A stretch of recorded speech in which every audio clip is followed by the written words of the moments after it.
Well, hello everyone, and welcome to Live at Mercurio's. Tonight we've got stories from Louisville and beyond. It's the story behind the music coming to you next, right here, live at Mercurio's.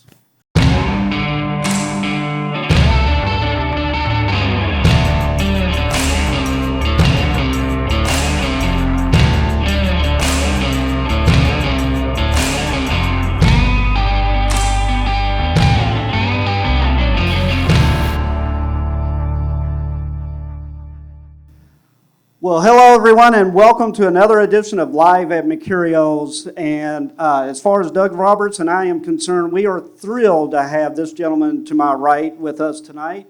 We want to welcome Johnny Edwards. Thank you very much. Thank you for being here. Well, thanks for joining us here tonight, Johnny. I know Doug's got a bunch of questions. We've got a lot to get going, a lot of stories to talk about with your storied career from Louisville and beyond. And Doug, take it away. Well, our guest, Johnny, had a legendary career. As some of you might know, he's been with bands from Buster Brown to Montrose, Foreigner, and he's got a band that he's working with now called Blue Funk, and made some legendary music over the years, writer, songwriter, singer, guitar player. He's done a little bit of everything, and what we want to know, Johnny, is how does a kid from the Highlands get started? How did you get where you are today? Let's start with the beginning. What were your influences? Did you come from a musical family? How did you get into it? Well, yes, musical family, no doubt. Yep. I grew up in the Presbyterian church, like a lot of musicians. They get their background in church. My father was a Presbyterian minister, and my mother was musically inclined too. So they inflicted piano lessons on all of us kids. I have an older brother and an older sister, and they pictured us like the Von Trapp family. We were a long way from that, but they thought it. So, it's a lot of it's about believing, I guess.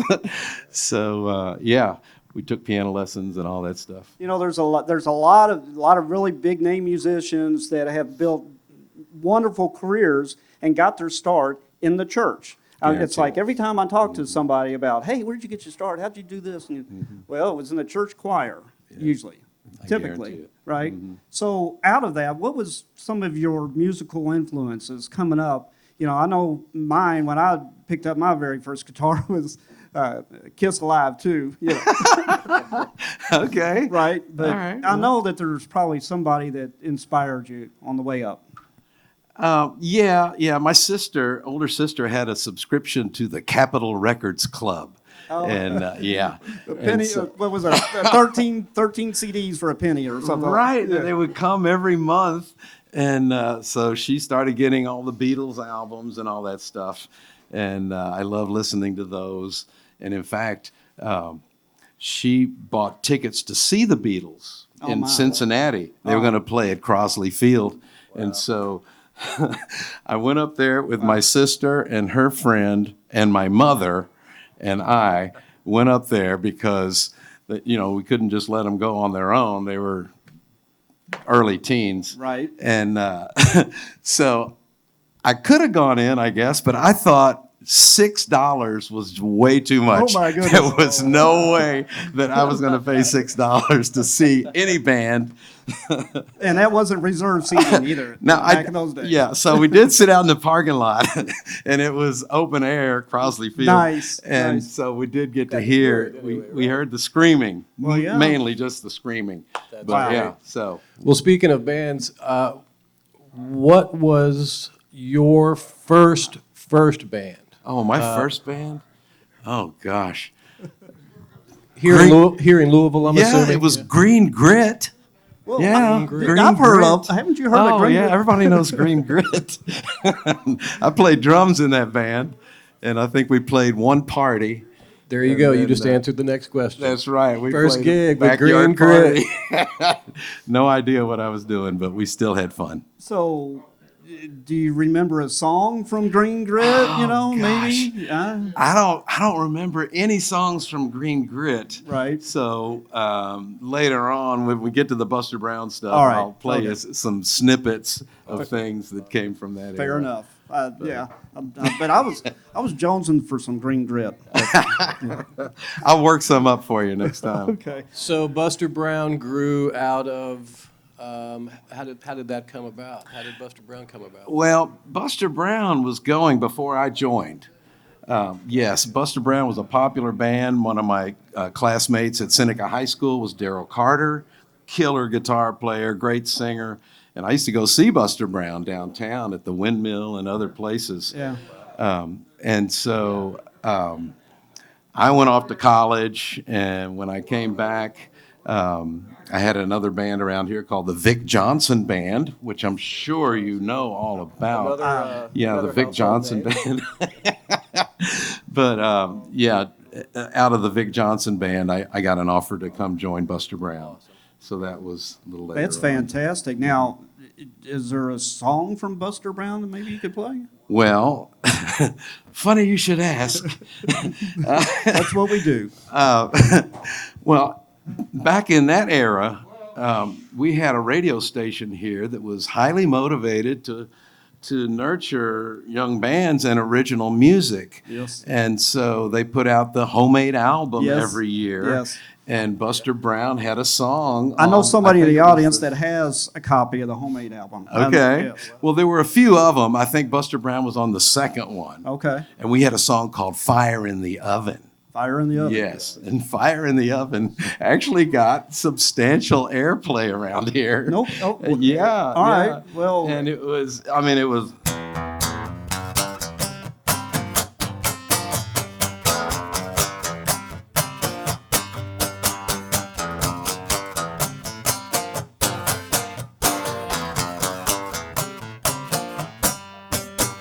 I got the fire in the oven and my head is getting hot.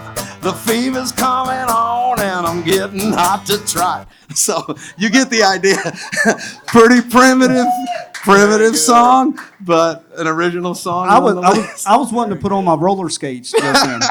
Get in the roller rink. What year was that? About when? Gosh, Fire in the Oven was probably 77, Right. something in that. Right. Yeah. So Something in that range. Chance Rollerdrome. I Yeah. guarantee I would have had my skates on, trying to go Probably. backwards, falling on my ass. That was my first taste of being in my car and having the radio on, and here comes your song, and you're playing. It's What- That's a crazy. great What was that great like? feeling. Yeah. What is that like when you hear that song coming on the radio? I mean, that had to be something. Well, you pull up at a stoplight, and there's part of you is like, "Hey, that's me," and part of you is like, Yeah. you're trying to slide down under the steering wheel. You never know. It's probably your grandmother in the car. Right on. Right on. Next to you. Well, having a song on the radio is just phenomenal. It's a thrill. It I is mean- a thrill. Yeah. That's got to be nice. Yeah. Well, okay. So when did you know that it was time to move on from Buster Brown and explore other things? Well, we went through a few members in Buster Brown, and at a certain point, we were doing more of our own stuff. And that's one thing that stuck with me all this time is I think it's really important for bands to learn how to write songs. And it's an acquired skill. It doesn't just come naturally. You have to work at it, and there are steps and things you can take. Certainly. It's nice to have a mentor that knows Certainly. what they're doing. Yeah. So we were always motivated to write our own songs. We put out our own albums. And so James Kotak, who was playing in a local band, he was another killer drummer. one of Rest the in peace. best. Right. Yes, He just yes, recently yes. passed. Yeah. But we needed a drummer at a point, and he said, "Man, I'd like to join up with you guys because I want to play original music." And so when James got in Buster Brown, we kind of really kicked up a notch. Sure. Well, that's great that you mentioned his name. I mean, he was the drummer for the Scorpions for so many years. And he had 20 plus. Oh, shoot. He was a global career. I mean, that was phenomenal. Yeah. Okay. So, you know what? I think we're going to find out just what came next from Johnny and beyond, not just here in Louisville, but I think you headed out west to California. Yep. Right? That's what we did. And so there are many, many stories that are going to come from that I am just dying to get into. So we're going to get into that and more when we come back live at Mercurio's. All righty. 1, 2, 3, 4. We got what you're looking for. Down at Shirley's Deals. Thrifting has never been better with Shirley's Deals. Find the best deals on the best clothes, accessories, shoes, electronics, and so much more. It's better than good. It's great with Shirley's Deals. 1, 2, 3, 4. We got what you're looking for. Down at Shirley's Deals. Visit our locations and look better than ever, all while helping a great cause. Shirley's Deals. Louisville's premier charitable gaming center. At Shirley's Way, win big cash payouts, all while helping the local community. Go to shirleysway.org for more.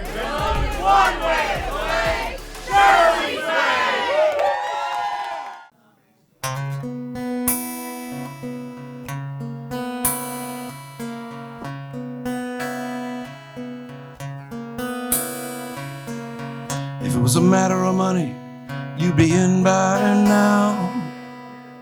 She'd be lying by your side.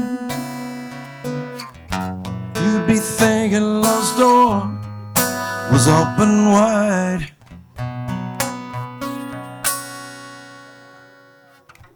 You've been defeated, but you're acting proud. What you trying to hide? She doesn't care how you're coming on. You know all that matters is your love is strong. It's a matter of the heart, a matter of the soul.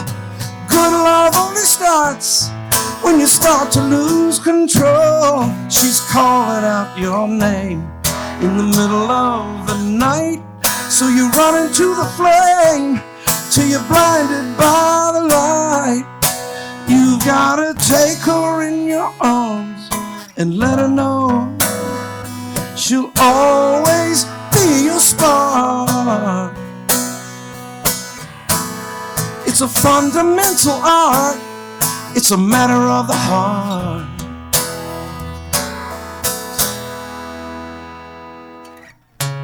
You thought you'd swallow all the tales you told, ready to believe. You're so together, there's nothing you can't do.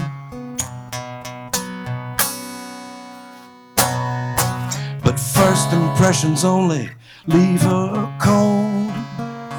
It isn't what she needs. She doesn't care about the world you planned. You know all that matters is you understand. It's a matter of the heart, a matter of the soul. Good love only starts when you start to lose control. She's calling out your name in the middle of the night, so you run into the flame till you're blinded by the light. You've gotta take her in your arms and let her know she'll always be your spark. It's a fundamental art. It's a matter of the heart. You gotta take her in your arms and let her know she'll always be your spark. It's a fundamental art. It's a matter of the heart.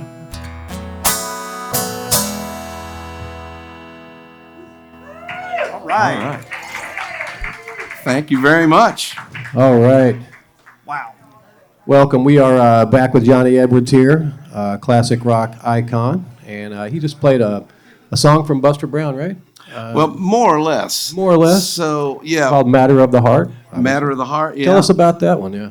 Okay, so Buster Brown, James Kotak were traveling around the Southeast, playing every nook and cranny of the bar scene from, New York to New Orleans, Texas, North Carolina, all points in between. Right. We went everywhere. We had an enormous PA and light show and a truck and a road crew and everything. And you were on the road. Oh my gosh. On the road being a rock star. We worked so hard, yeah.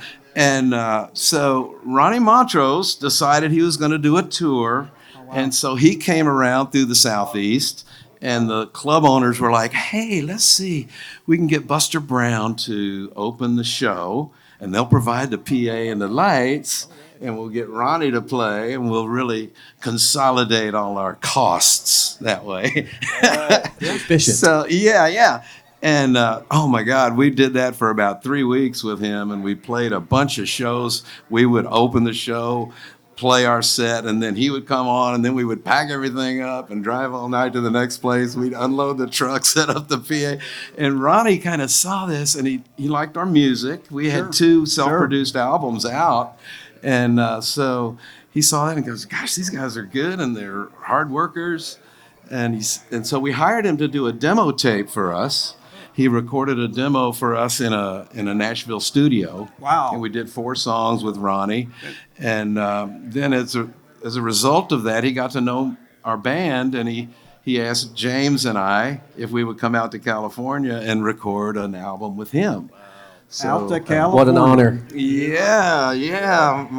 My brain exploded over that. Guaranteed. Yes. So we went out there for a couple of weeks and How just. old were you guys around? About how old? Oh gosh, I was Probably in your 20s? in my 20s. That's yeah. I'm sure you were like, Yeah. we're heading to rock star fame. Right. Yeah. And so we went out there and did that, and then we came back and we played, with Buster Brown some more, and then. James decided he wanted to move out to Los Angeles, and he had an opportunity to play with some friends from Louisville that had already moved out there. Right.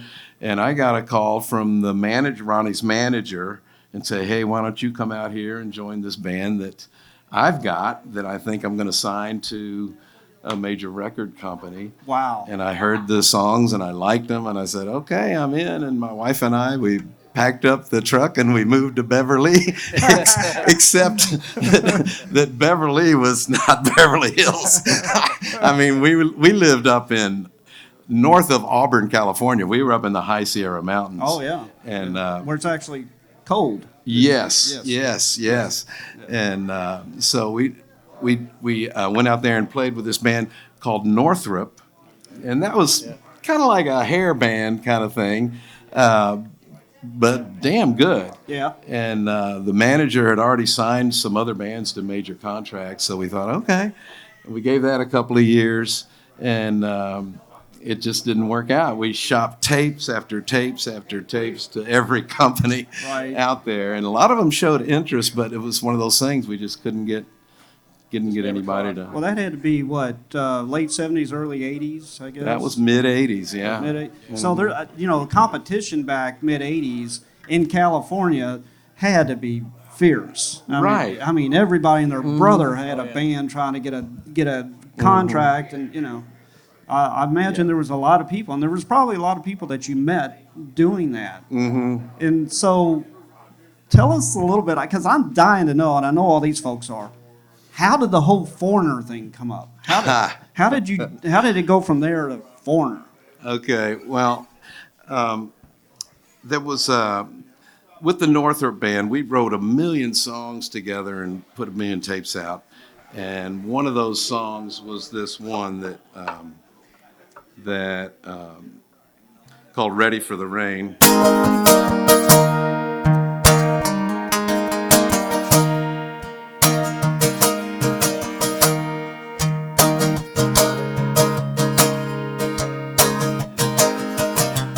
Early in the morning, before the daylight, I hear the sound of thunder coming through the night.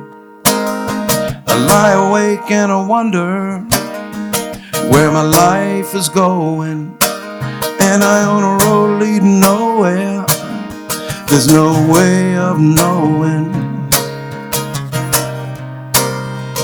but I seen the lightning.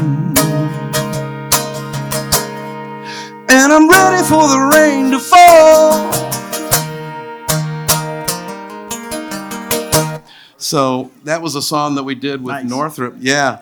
And that was shopped around. Atlantic Records heard that one, and we were sitting there as a potential band for them to sign. And when Lou Gramm decided he wanted to stay with his solo career, Right.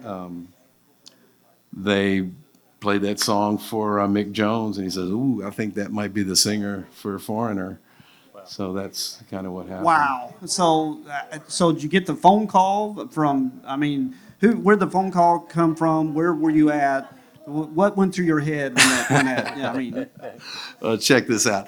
So Buster Brown, I mean, if anybody ever paid their damn dues, it was Buster Brown. My Right. gosh, but we never could get.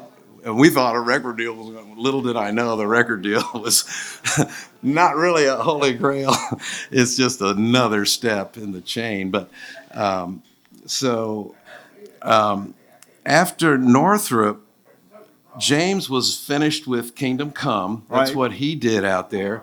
And so he and I got together and we basically reformed Buster Brown with me and James and our bass player, Kevin Downs from Louisville. He moved out there, and we recruited Tony Bowles to come out and play guitar. Yeah. And we got a contract with Atlantic Records and like nothing flat. wow. Yeah, and we had just signed this contract with Atlantic Records. We were all set to start recording another album. Yeah. And Foreigner calls.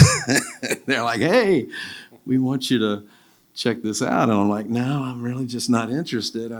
I told them I couldn't do it because I had spent so much. I had so much invested. I mean, my gosh, the years that I spent trying and the friends that I made and the people that I love so much. So I said, "No, I'm not doing it. I'm not available." And then about a week later, here comes Mick Jones. He flew out to L.A. my. on the Rolling Stone private jet. Right. And Right. he said, "No, just come meet me at the hotel. We'll get a cup of coffee. You don't have to worry about it. Just come and talk about it." So I said, "Okay, I'll come and talk." And he was very persuasive. Yeah. And so I ended up that afternoon, I got on that same jet and we flew back to New York and worked everything So he out. came and got you and took you with That's him. what happened, yes. Mhm. He had Yeah. a plan. You were in that I much got demand. hijacked. I mean, hey, that's great. That's awesome. I mean, and I'm sure the guys you were with already. I'm sure. I mean, how you going to say no? Don't do this. Stay here. Right. I mean, you got to be supportive. You got to say, Yeah. hell yeah, go get it. Right, and it was like that to some extent. There was some awkward Well, moments yeah, there. sure. I felt terrible about it, honestly. Right. Yeah, but Yeah. I think looking back, it was probably for the best. But I never got to find out Right. what would have happened if we would have kept that all together. Right. So some So- regret. But. With Northrop, our manager was pretty smart about bringing in songwriters to work with us.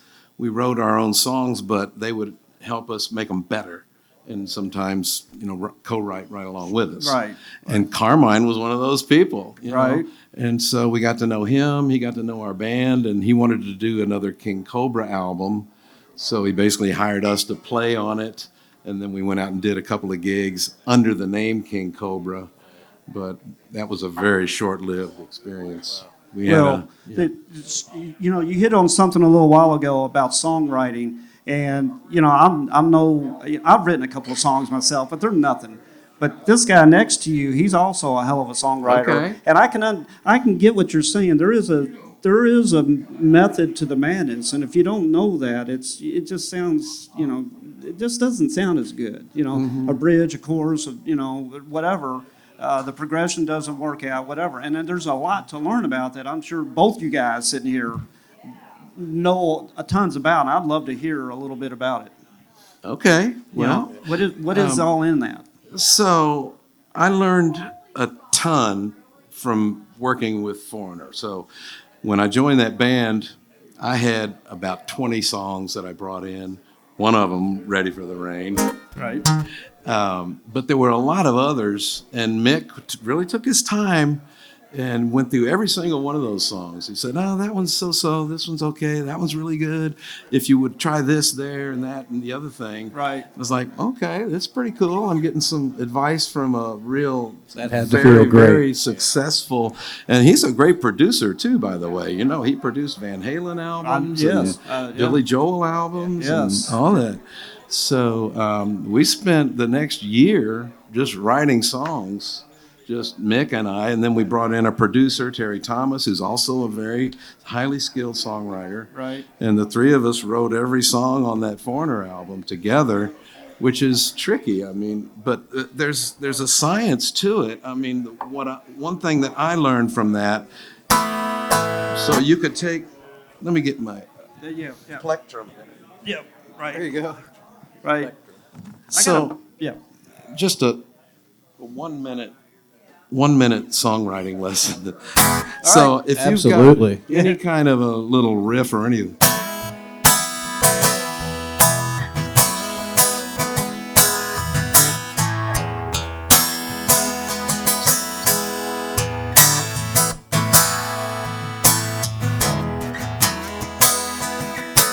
I don't know what that is, but it's Right. just a grooving chord thing. So you can take that, and a lot of guys want to have the whole song in their head before they try to play anything. Or they will have a lyric line that they want to put out there in a song. And I learned how to do it the opposite way. And this is way tons and tons, even back to Broadway. People will take songs and you have a "Well, out about your house, you're my pride, and I don't have any words yet, but I like the melody." So you break it down into 3 parts. You've got some kind of a bed of music, the track, Yep. and then you can create a vocal melody on top of that. You can experiment with all kinds of vocal melodies without having any words. If you can just get used to, you know, right, silly right. things, silly noises coming out with a melodic shape. And once you've got that, you can work almost any lyric line into that if you massage it enough and figure out how to do it. Well, this guy right next to you, he's got a couple of really, really good songs out that he's a phenomenal thank writer himself. No, I'm very serious about that. And you know, the thing that you just put together with, you know, not having any lyrics, but you had the melody in there. That's where it all starts. Anyway, to what I think, I mean, you know, I don't know nothing from nothing, but it seems like that's where everything starts. Yes, I Yeah, think that's absolutely right. As far as the being able to create a melody over the music that you play, so the guitar riff that you play or the chord progression that you play. Sometimes what I like to tell a couple of my students that are writing now, they have the music written out, they have the riff written, and the riff might be, you know, let's say seven beats, like say 7 quarter notes or whatever. I'll have them not think about words, but just think about syllables, something to fit along with Exactly. that. And like you said, nonsense words, just anything to fill the space. Then you can always come back later and go through that big, huge pile of lyrics that you have that are unfinished, and you look through those and you go, wow, this might actually work with this song. And then you try to put them together, and sometimes it works, and sometimes it doesn't. Well, we're getting ready to go into another break here. We got about another minute and a half left, and I would really love to hear, and I think everybody out there in the crowd would like to hear some sort of Foreigner song that you were a part of, and take us into the next break. Do you think you can do that?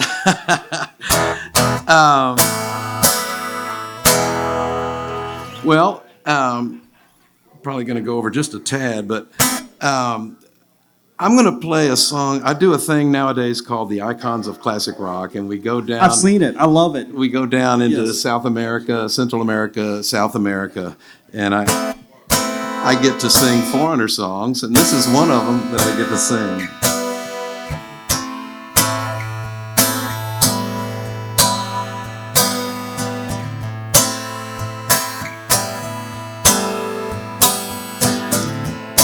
so long.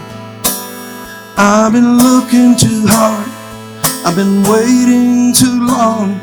Sometimes I don't know what I will find. I only know it's a matter of time when you love someone. When you love someone, it feels so right, so warm and true. I need to know if you feel it too. But maybe I'm wrong. Won't you tell me if I'm coming on too strong? This heart of mine has been hurt before, and this time I want to be sure. I've been waiting for a girl like you to come into my life. I've been waiting for a girl like you, a love that will survive. I've been waiting for someone new to make me feel alive. Yes, I'm waiting for a girl like you to come into my life.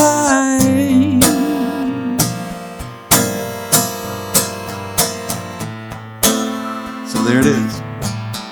That's fantastic. All right, man. Johnny Edwards from Foreigner. We'll be right back with Thanks more so much. Live at Mercurio. Stick around.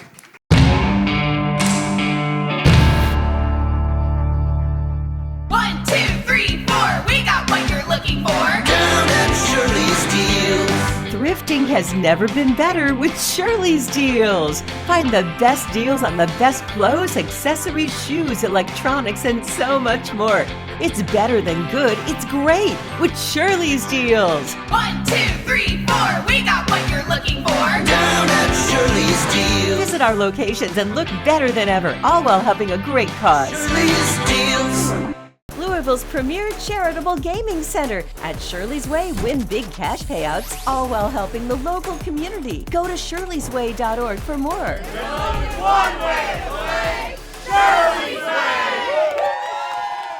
All right, welcome back. Live at Mercurio's. We're here with hometown legend Johnny Edwards, and we've been talking about, most recently, we were talking about your time with Foreigner and just what you did right after Foreigner, staying out in L.A., and you hooked up and got with a band called Royal Jelly. Is that right? That's right. I wanted to have one last one last lap around, and so I hooked up with some friends. A fellow named Jeff Clavin, who was one of my songwriting partners, actually a drummer, killer drummer and great songwriter. And I knew that if I got with Jeff, we could write a lot of songs quickly and they'd be good. Guitar player Danny Stagg was just a monster. He was from Kingdom Come, the guy from... Yeah, I think I heard that name. Yes, Danny Stagg. God, he's one of my favorite all-time guitar players. And so we got together with the three of us, and we recorded a bunch of demos in my home studio. At the time, I had an Atari 1040 ST computer, and yeah, That was high tech. I had a 8-track half-inch tape recorder, and I put my SMPTE code on there and get it all synced up with a sequencer. But yeah, we were cutting edge. No doubt. At was the time. high tech. Yeah, considering. And so we were all into the loops. You know, we had drum loops, we had percussion loops, and all this stuff that was going on behind the music. Really groovy. And we were all about the psychedelic lyrics and everything too. So this is my psychedelic stage. But we had some cool songs. We had one called Reptile. That we had a contract with Island Records that we felt really good about. That's a great record company, and they let us do what we. They've had a couple of names. Yes, yeah, they have. Yeah, they've had a few really big names. That's right. But this is one of the songs.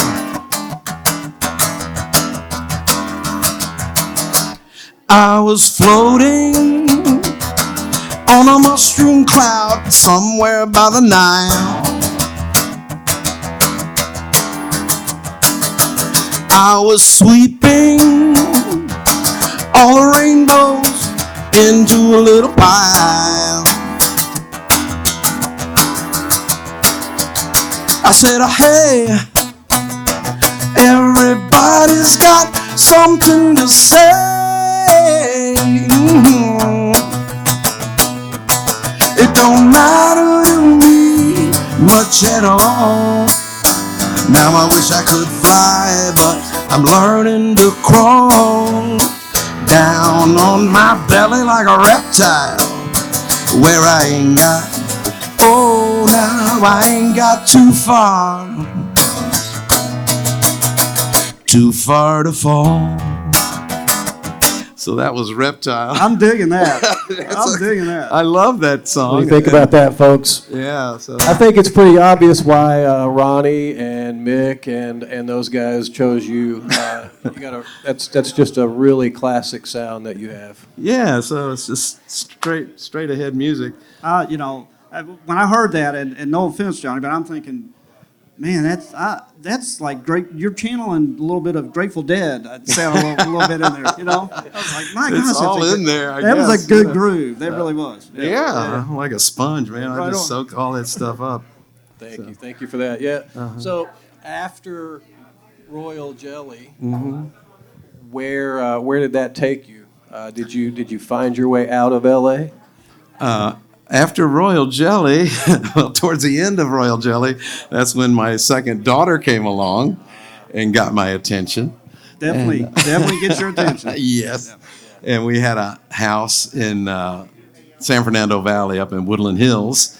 And so my wife was like, hey, Johnny, this music stuff, you know, we got a mortgage to pay here. And so she kind of saved us there. She went to work for a company that was based in Woodland Hills. Right. The guy ran a company out of his garage, Israeli guy. And she got me a job there as a technician working, you know, on the cruise doing installs. And we would do security alarms and camera systems and card reader systems. And all that stuff came really naturally to me because, you know, I grew up with soldering and, Right, and all that it's stuff. technology, you know. Exactly. And I feel fortunate that I did have those skills Right. at the time. And so she got me going there, and we worked there for about 5 years. Now, as through that time, we became part owners of the company. And so my brother and sister live in Germany. They're older than I am. And my parents were still here and getting old, so it was like, okay, makes sense for us to move back. I'm not playing music. Right. I don't really need to be in LA. And so we moved back here and bought the house where I grew up. Oh, wow. Right over here in the Highlands. That had to be great for you. So we are recycling. That's great. Yeah, everybody comes back at least once. That's they say, right. you It's know. a great place to come back I think to. I'm on number 4 now. So, Yeah. so when you came back, how long were you out of music? Were you itching to get back in right away? Coming back to the hometown, that had to feel weird. Yeah. There were plenty of opportunities, but I was like, no. I took a 20-year break and did not play in any bands, didn't really play around the house or anything. And I think it was probably the smartest thing I ever did because I was able to do a much better job raising my kids and maintaining my marriage. I've been married to Renee now for 40 years. Congratulations. So, Yeah, no yeah. kidding. Congratulations. Yeah, Right. so 40 lucky years. about that. And she's been very patient all these years. So then my kids have just done incredibly well, and they're off and running independent. And so about 10 years ago, I was at a show down at Tim Faulkner Gallery. Right. Wow. So there was a band playing, and I saw Paul McGarry down there. And I said, hey, Paul, what are you doing? Because he and I knew each other from way back. He used to come to the Toy Tiger when we were playing, and I would play we would play like. Rock Me Baby or some Yeah. blues thing Yeah. in B, and I would hand him my guitar, and he would steal the show every time. People just loved it. He's so good at that blues style. So I said, hey, man, let's start a band. And so we started writing songs and recording them, and I put together another home studio. And Right. so we put one CD out about 5 years ago, and now we're getting ready to put another one out. So That's awesome Yeah. news. That is. That's awesome news. yeah, we got it in the can. We just need to figure out how we're going to distribute it. And tell us what you call the band. Pardon? Tell us what you call the band. We call the band Blue Funk. Blue Funk. Blue Funk, Yeah, ladies and gentlemen. so- Yeah, which is becoming a really big name band in the region route now. And I'll just say, since you're putting together the CD, it's a shameless plug, but I'm going to do it. Mercurios would love to do your CD release. Okay. I'm Well, not going to put you on the spot, but I'm just throwing it out there. Just saying. Just so you know. okay. I appreciate the offer. Okay. Yeah. So, so you took a 20-year break, to raise your kids, which is phenomenal. Give it up. That's awesome. We had a gentleman in here last summer, which is also a world-class musician, should be on the world stage, and I'll say that to anybody. He should be on the world stage. His name is Bosco Franz. You may have heard. Yeah. We played gigs with him up around Evansville. Right. And He's great. He's fantastic. And after the show, I'm like, Bosco, why in the world are you not on the world stage? And his answer to me was, man, I just wanted to be a dad. I'm like, what? How can you argue with that? I'm like, yeah. I get it. Okay, cool. So in your 20-year break or raising your kids, how have you seen music, progress technology-wise? Like from what you were talking about, your old Atari, right? Right. Now, look at what you have now available. How's that look to you? Oh, it's an eye-opener. I mean, it has a lot of pluses and a lot of minuses. Everybody's making music in their basement now. Right. A lot of people are making music in their basement by themselves. Right. There's less... A lot of looping. Yeah, right. There's a lot of technology in there.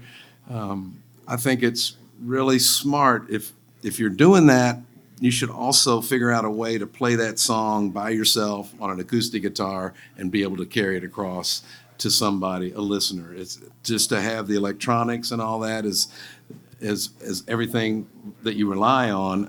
I don't think your songs are going to come across as well. And that's where a lot of popular music is nowadays, Right. is in all the electronics that you have. I believe the genre is called bedroom pop. Yeah. Bedroom pop. Exactly. Right. And There is a lot of bedroom pop. Yeah. There really is. some of it's really good, but it's not where my heart is. I'll put it Right. that way. So where are you on the big argument between analog and digital? I know that's a big one.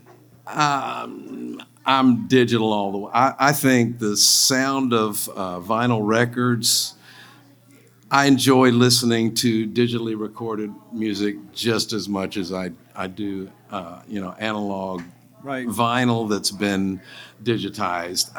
I can't really hear enough of a difference Right. to make it worth the fight. I have some analog recording equipment that it's just too hard to maintain. I think you can do anything you want in the digital domain if you just try. If that's your goal, Right. you can do what you want and get the same sounds in the digital. Certainly, I agree with that. And there's also the arguments out there where you take a singer that's not the best singer in the world, and you stick them in a studio and you put them behind a digital board, and they can tweak those knobs back there, Uncle Bob, and and you can make them sound like anything, You Nowadays, can do a lot. You can do a lot. I mean, Yeah. you still got to have a melody and a song and a lyric. There's no way in hell you could do anything with my voice. There's nothing you can do. But there are some out there that literally you can make a star. If you had the right equipment. Yeah, and that's happening. I see that a lot in Nashville. Everything's starting to sound the same, and they do a lot of auto tuning and Right. processing, and the same musicians are playing, and everything is pitch perfect, and everything is timed exactly right. And It's very formulated. It is. So I'm more, I think the Rolling Stones have got to be the best band ever. Oh my God. And they're so sloppy, and it's just I'm great. with you. I'm with you. I am so with you on that. You cannot beat that. That's a great point. Yeah. Keith Richard, Oh, my. God, it's just perfect. Yeah. So, yeah. Yeah, and yeah, I'm a big Stones fan though, so yeah, you spoke right to my heart on that one. So Right. what's up? What's next for Blue Funk other than the release that you're going to have here at Mercurio? Well, we're just playing a lot, and I think it's the joy of playing music to an audience is just one of the highlights that I've found in my life. So I don't really care that much if it's thousands of people or here in your place with this audience that we have right here is fantastic. And, in a packed house, it's great too. So I'm really happy just performing. And it seems like that's where music kind of is going from the artist standpoint, because you're not really going to make any money selling product anymore. You're not going to make any money selling CDs. Nobody's going to buy them. All the music's going to be available for download for free, even if you try to keep it as a paid resource. Yeah. It just doesn't work. You're giving it away. The only thing you can do is just go out there, enjoy playing live. Yeah, And that I makes, love doing that. So. and you're so good at it. You've played here several times now, and every time you do, it's a commanding performance. Standing ovations. It's great. It really is. Thank you, man. So we only got a couple of minutes left, and I know we have some questions from the audience that we want to get to. When we come back, we're going to do the questions to Johnny Edwards, so stick around. We've got more to come live at Mercurio's.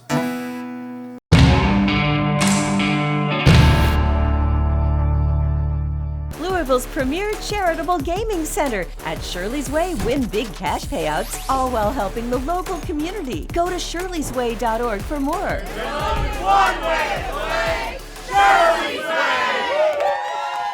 One, two, three, four. We got what you're looking for. Down at Shirley's Deals. Thrifting has never been better with Shirley's Deals. Find the best deals on the best clothes, accessories, shoes, electronics, and so much more.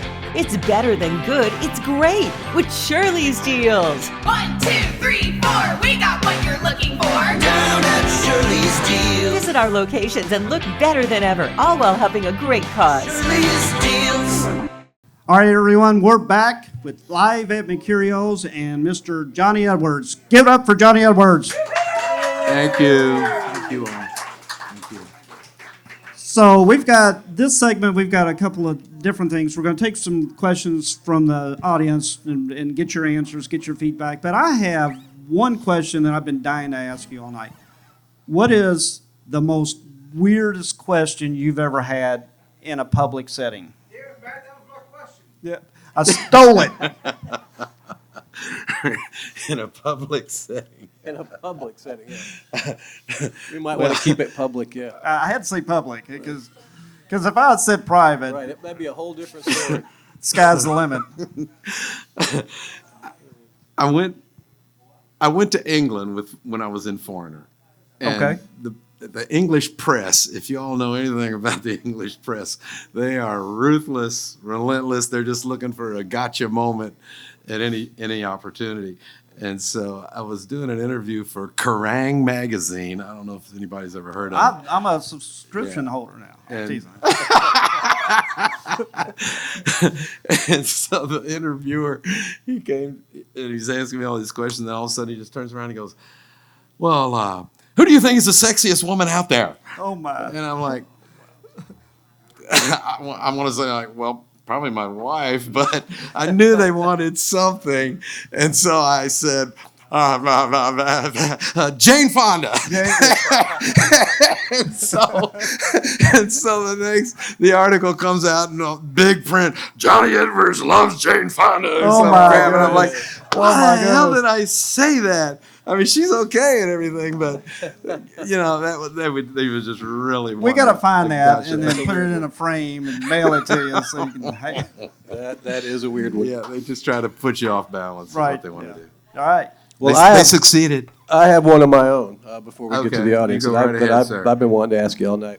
So tell me about your biggest gig, the first time that you were just stage fright galore, or maybe you never got it, but tell me about that time when you were so nervous you didn't know if you were going to get on stage. Oh gosh, I didn't really have any problems with Foreigner. I mean, those are huge audiences. Certainly. There's sometimes 100,000 people. We played Madison Square Garden, all the big venues. Wow. And that didn't, because the songs were doing all the work. Right. And so I just had to deliver, and it wasn't really about my songwriting ability or any of that. Of course, my singing ability, but you know, when the Royal Jelly thing got signed to Island Records, we had never played a gig anywhere. We just wrote the songs and recorded the demos, and Island Records put together a showcase, like a release party at the Troubadour in Los Angeles. Wow. And the place was packed, and we had never really played a gig anywhere. And I was just so Pressure damn nervous. cooker. I feel like my leg was just kidding. shaking the entire time. And I'm like, everybody in this place is just watching my legs shaking all over. They probably couldn't tell, but Right. it was just nerve-wracking because it was all music that no one had ever heard except us. And that's a stressful situation. I bet That's it was. bearing your Yeah. soul for sure, right there. Yeah. No kidding. Mhm. I'll never forget it. Yeah, that's what it is. You get up on stage and you give away everything you have to the audience, you know. That's right. And in front of 100,000 people, that's a lot of people to picture in their underwear when you're Yeah. on stage. That's right. It's a lot of underwear. That's a lot of cotton. Plus, I was in my underwear. I don't know why that happened. That's the dream, right? And, you know, the I nightmare did you wear wake up these. from. I did wear these bike shorts, and I get teased about that to this day. There are videos of me with Foreigner in bike shorts. Ooh. Yeah, All right, we got to go look those up, folks. YouTube. I'm still wearing them. Johnny right now, Edwards in bike actually. shorts. Yeah. I still have them on right now. All right, so that's fantastic. So we do have some good questions from the audience that we want to ask, and the first one that I'm going to ask from the audience is, who was your major influences coming up in the business? Well, I love the Beatles. The Beatles? I love the Beatles, but my family had one of those record players that folded up like a suitcase, and the turntable would flop down, and the speakers would go out to the side, and you could take those speakers off, and I would make like a triangle, and I would stick my head in between those, and I would play Jimi Hendrix albums as loud as it would go, Right, and right. my brain was exploding. I loved that, and I just still to this day. So, interesting fact that I just heard the other night at a trivia night, I think here. Take a guess at how much Jimi Hendrix got paid for at Woodstock. God, Anybody know? Yell it out if you know. probably nothing. Uncle Bob back there in the back is correct. It was $18,000. He was the highest He paid. was the highest paid one there. He was the highest paid one And out. he actually collected it. And oh shoot, Santana that was there, $700. Oh, Yes, he was last on that Yeah. stage. That's correct. and worth every penny. Right. And what is oh shoot, what's the chick now? The chick No. The one now that's dating the football player. Taylor. Taylor Swift. What is she demanding for a ticket? No. Not $700, I can guarantee you that. Yeah, the tickets are $1,800. Yeah, the tickets might be a Like piece. $700. $4,000. I mean, Well, Johnny, I knew we had a connection there because I did the same thing with Hendrix. The headphones as loud as that's Yeah. that's mostly why I can't hear anymore. That and standing in front of the drummer for 4 years, but same thing. Hendrix all the way. Oh my gosh, you cannot beat it. yeah, no doubt. Will never be another one like that. So, all right, so we have another audience question here. Hey, Johnny, what's that guitar you're playing? Oh, what is this? This is. It sounds good. Thank you, Liz. This is called the brand is Composite Acoustics. This thing's made out of carbon fiber, and I don't think you can buy them. Composite Acoustics is still around. They're sold under the PV name, but it was a company that came out about 15 years ago, and they tried to make a go of it on their own. They made some killer guitars, but I haven't even seen another Dreadnought style like it. This belongs to Hank Linderman. So if y'all don't know, I also play in a Doors tribute band. Yes. So Hank and I play together in that, and he loaned me this guitar because I think I'm going to buy it. Yeah. Yeah. Sounds good. Yeah, I like it. Sounds And it really stays in tune. It's ridiculous. I think it's still tuned from the factory. I haven't touched it in Wow. the last 20 years. Just kidding. All right, well, I got another one for you. Actually, it's a two-parter. It's really two questions. First of all, what is your favorite song to play? My favorite song to play? Well, I mean, Blue Funk has a lot of killer songs that we all like to play. No doubt. And so some of them we wrote, we play about half and half, our own songs and covers. The covers we choose, we try to do our own way. I really like doing Sledgehammer. Yeah. Yeah.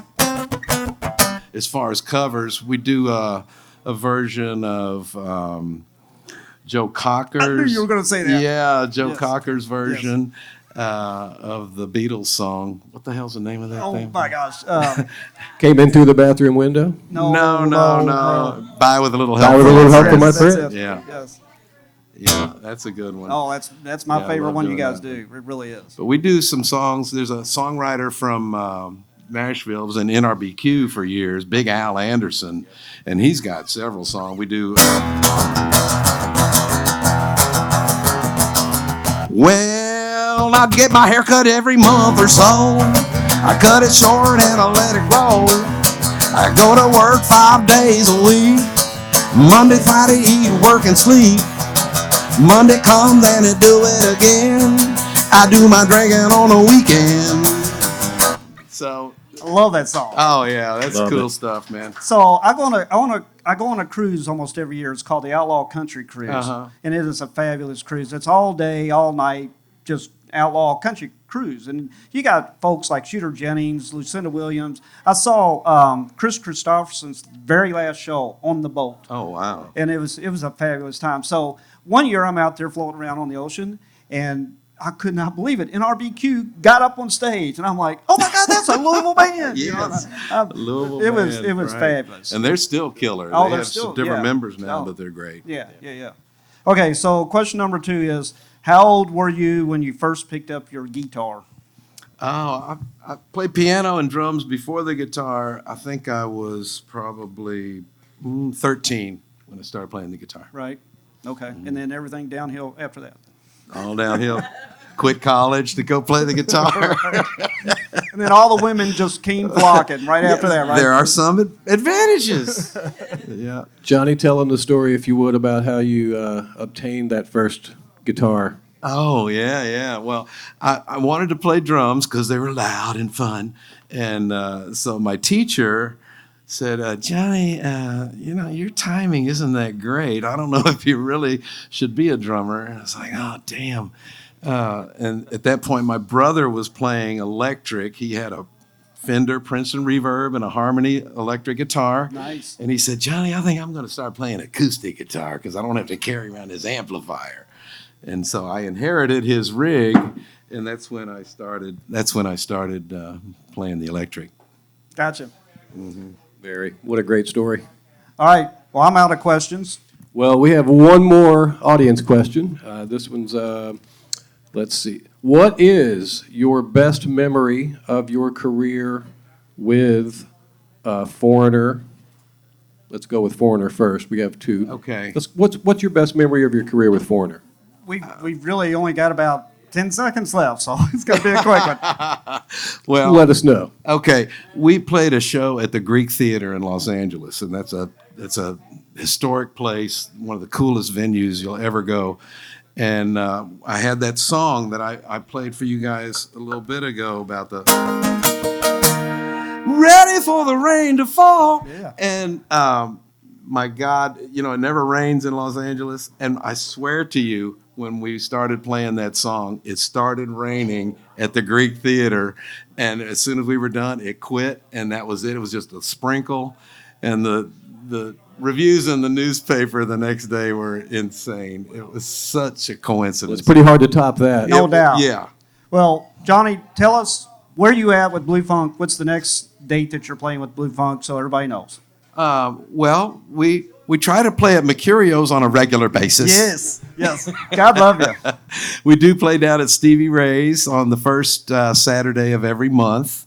So we'll be there. And I think we're here again on May 17th. You are. May Yes. 17th. May 17th. So, Yep. yeah, we get around. We'll Yeah. be here and there. We have a website and Facebook page. So I've got my own Facebook page, so you can check up on those places and see where we're going. You guys make sure and check them out, and make sure you go follow Blue Funk. Yes. And we look forward to seeing you out, Johnny. Yeah, I look forward to seeing y'all. And Thank you so everyone, much. thank you. Thank you to Johnny Edwards for being here. Thank you, Doug Roberts, as you, man. always. This has been Live at Mercurio's. Thank See you, you on the folks. next one.